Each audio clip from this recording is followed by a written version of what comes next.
Today, we're talking about something truly groundbreaking. Fiji Airways has become the first airline in the world to integrate Amadeus with Salesforce Data Cloud, achieving the full integrity and velocity of a single passenger view.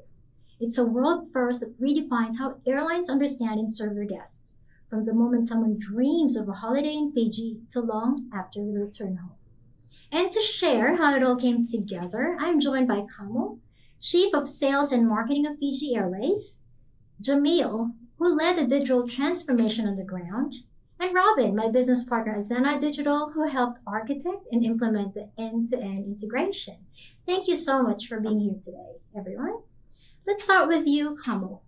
What about the big picture that you can share? What is the motivation behind this project? Firstly, thank you so much, Pauline, for allowing us to come and talk to you. We're really excited about this breakthrough integration. And actually, looking at the big picture just came from a very simple realization that we know a lot about flights, airline flights, but we don't know enough about our passengers, our customers. And so these systems are great individually, but disconnected. So we wanted every interaction to feel connected, one continuous journey, not multiple different connections. So that was like the overarching purpose behind this. And it's really just in terms of how do we make it more seamless for our customers.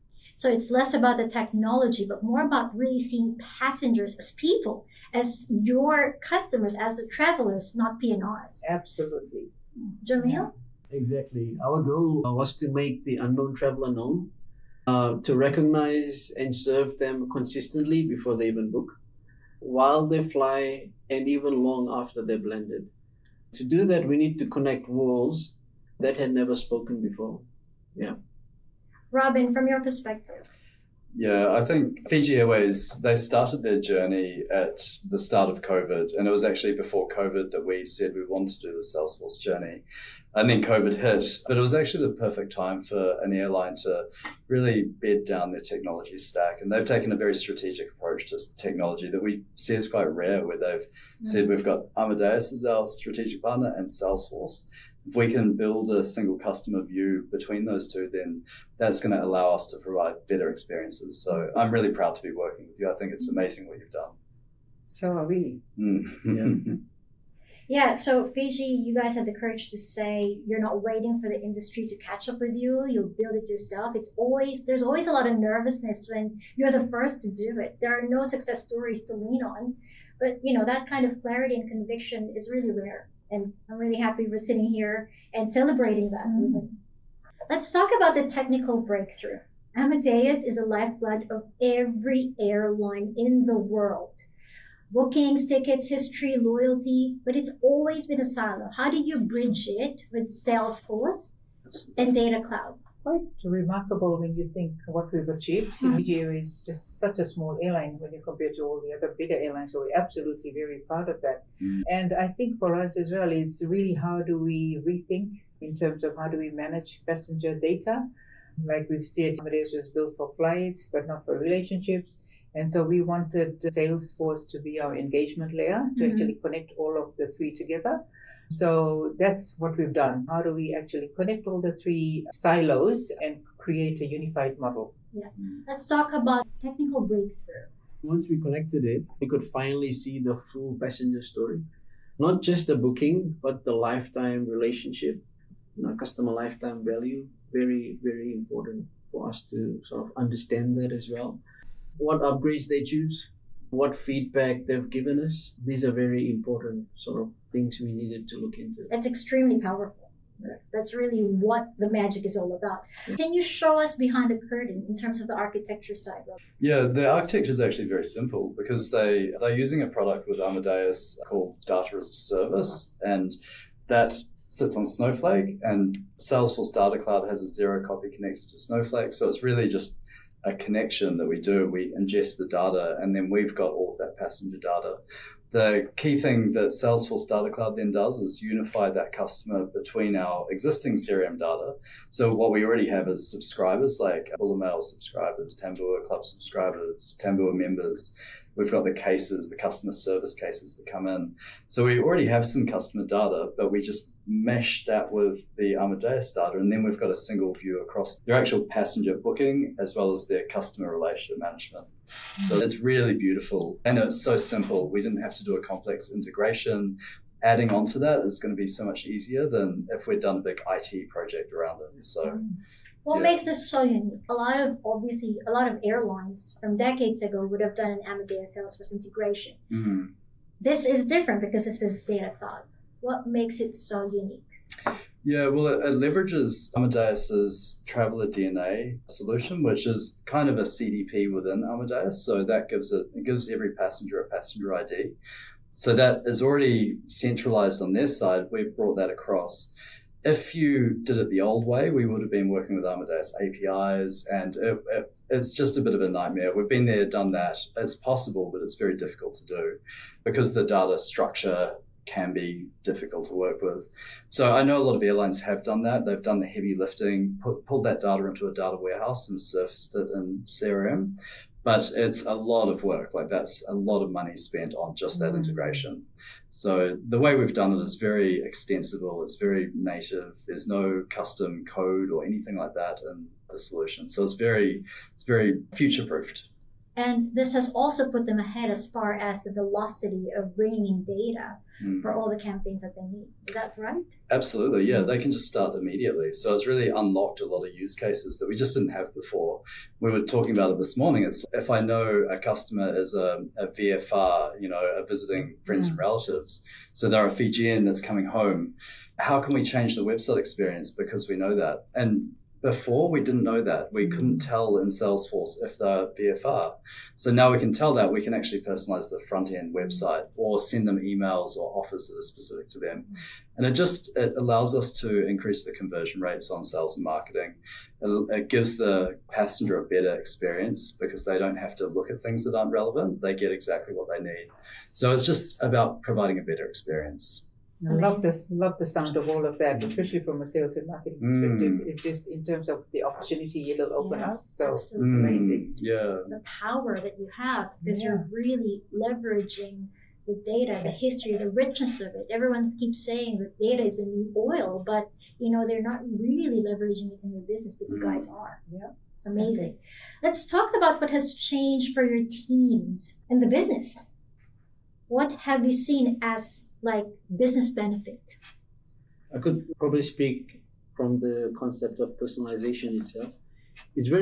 Everybody talks about personalization, but it's amazing when you can achieve true personalization. And I think it's early days, but incremental year on year, we're estimating 80% to even more incremental from the time we've started per year. If you look at overall ROI, our estimates would be 18 to 20x. That's amazing. That's an incredible business benefit. And you guys just started not long ago. You're just getting started. You guys must be very proud for that as a momentum builder for the entire business. What about for your teams and your guests? Also, it really improved the way that internal teams collaborate. I think, as you would find across a lot of businesses, business units operate in silo. So this really just gives us an opportunity for marketing and operations to look at the same data, same truth. Yeah. So the alignment really drives speed, accuracy, and then be able to take action based on that as well. So it's a great integration tool between all the different business units. It's broken down the silo. They're looking at one thing. They're bringing all of their best ideas together. Even creating that, what I call the healthy tension. It's really important to have that healthy tension in business. Bringing your idea of success, because his idea of success will be different from another, but it's all about the customer, right? Coming from different angles. That's really amazing. You saw this transformation from both sides, from the customer side and obviously on the Salesforce side and our side. What stood out to you the most? I think when we first started working together, it was really Jameel. He was just our guy that was marketing. And now it's amazing to see he's got this incredible team of really smart people under him that are all learning the technology. They're becoming technologists. They're not just marketers that are just doing brand messaging. And they're all excited to learn these tools. So that's what I really like seeing, is like the individuals growing their careers by learning the tech, because that's the opportunity as an employer you give them, is the exposure to this technology. Absolutely, I think on point in terms of just the team that we have at Fiji Airways that's managing e-commerce. We've got a wonderful team, and this is really continuous enhancement and learning for them as well, something for them to get excited about as well. So that's been amazing. And of course, Xenai didn't just help us integrate systems, you helped us integrate people, like just as you mentioned about the journey that the e-commerce team has taken over the last few years as well. You understood our culture, ambitions, and really turned it into a blueprint that works. So it's amazing. I still feel like we're just at the beginning of our journey, you know, like. Well, he's got those targets, right? They're achieved, not targets. Their values locked in already. So, Kamal, leading a first of its kind project globally takes a lot of courage. What did you learn as a leader? I think it takes courage, but I think it also takes trust, in terms of the trust in the team and belief in the team. You know, of course, our team, IT team as well, and of course, all of our partners, just having the conviction that this can happen. There were moments that we could have chosen a safer route, but we knew that being first mattered. It's something we can be proud of. And everybody remembers who comes first, right? Yes. Nobody remembers who comes third.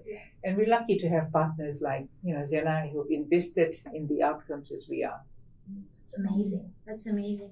From the transformation side, what was the secret to bringing people along? Being the first person who took ownership of Salesforce, you've brought a whole array of army behind you now. I think transparency and trust. We shared and we showed our early wins to not only our staff, but also to stakeholders. And we had nothing but encouragement. And I think that's what matters, that buy-in from leaders like Kamal, who can see the future, and as us as architects, we help shape it. And it all comes together. I think it's very beautiful. So I think that's the story here, where you've got the trust not only in the team that executed it, but you've got trust in the tech and trust from the leaders of the company. Without that, we wouldn't have achieved this. Yeah, you've said it so beautifully. Like, the leaders should really champion and be advocates. But somebody like you should be a change agent as well. Because those two, even if you have the leaders who are enablers and encouragers, if there is no change agent, it's very hard for people to catch up, right? So it becomes this beautiful alchemy. Absolutely, because otherwise what happens is you can come up with a strategy on a page. It'll remain as a strategy on a page until you've got champions that actually champion it, engage with all of our partners and bring it to life. So this is something that the team should absolutely be very proud of. Amazing. Very amazing.